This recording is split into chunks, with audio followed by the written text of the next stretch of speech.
14 years of Winter's Veil versus my very first time doing the Starlight celebration in Final Fantasy XIV.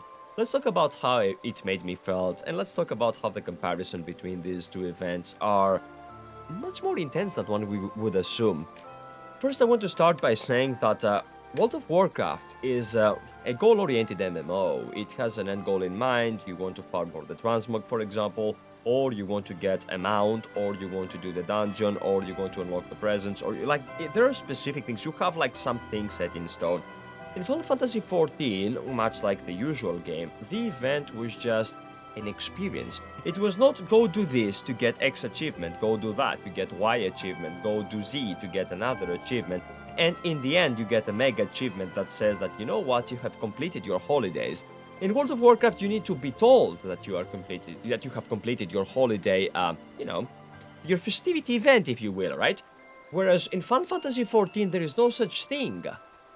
You can just go out there, you can collect the rewards separately from the quest line, but just, spamming Praetorium over and over again. I don't know how you do that. I'm not the guy to tell you.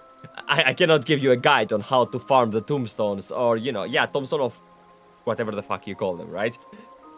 But what I can tell you is that it is separate. These tombstones are entirely separate, and the quest line is separate, and you can do the event if you want to do for the story, or you can do the event to do for the rewards. There is no achievements. There's just some shit that you just unlock, that you just get, and that might actually come with another event. It's not tied to this particular event. Maybe during the summer, we will get the same unlockable rewards from the vendor.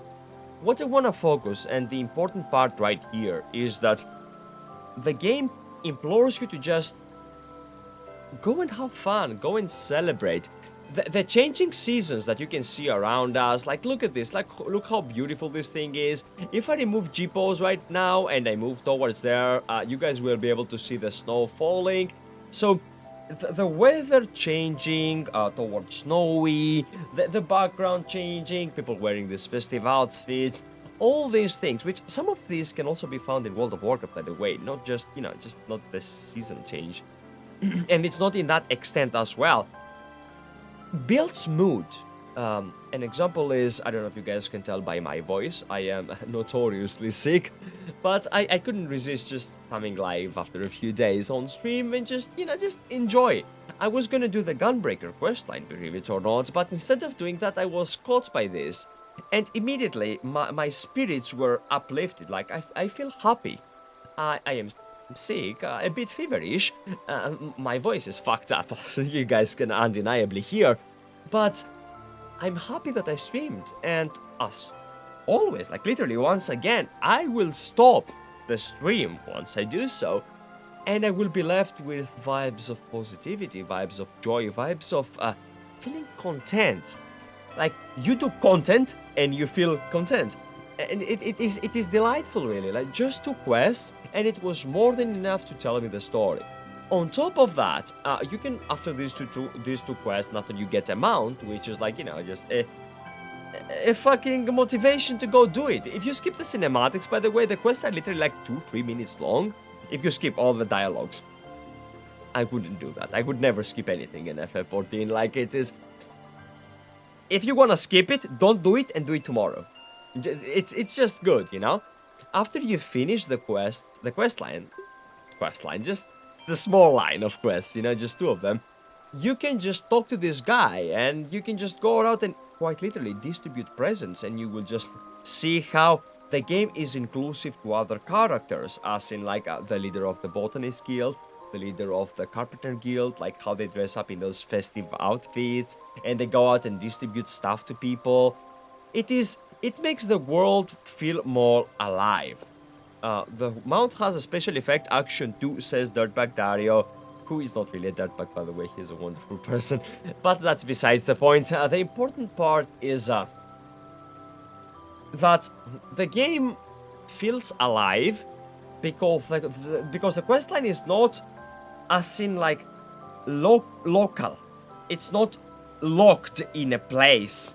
No, instead, it is inclusive, it is broad, it just takes care of the entire world, Well, not take care, but it tries to include a lot of people, and that really matters.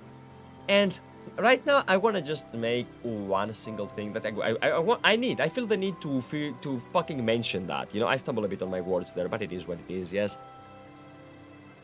I am implored and I am motivated by Blizzard's desire for inclusivity, and I say that, and I quite literally, you guys can hear in my voice, Kappa.